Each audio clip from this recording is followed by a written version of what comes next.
Hello mates, welcome to my class. Today we are going to talk about time and cause connectors. Check this lesson.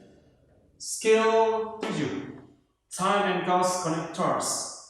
Penghubung waktu dan sebab akibat. Ini masuk ke pembahasan adverb. Rumusnya subject verb, main clause, adverb connectors. Connectors atau penghubung subject verb, subclause, main clause, subclause.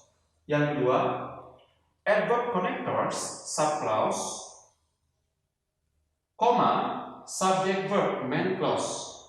Jadi subclause-nya di depan, ada tanda baca koma, ada main clause setelah koma. Nah, ini rumus untuk time and cause connectors yang ada di adverb.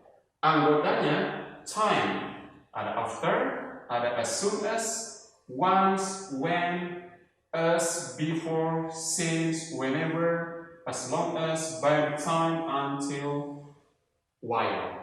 Untuk semuanya, silakan Bapak bisa cek di kamus untuk artinya.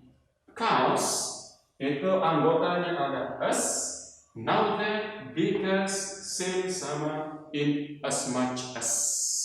Semuanya ini artinya karena.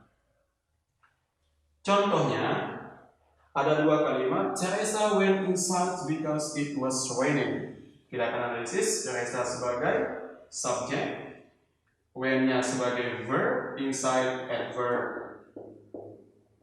Teresa sampai inside, ini disebut main clause.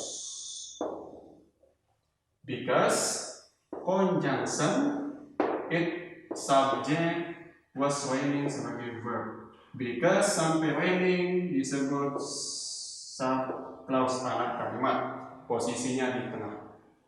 Contoh yang kedua, because conjunction, it subject was raining sebagai verb.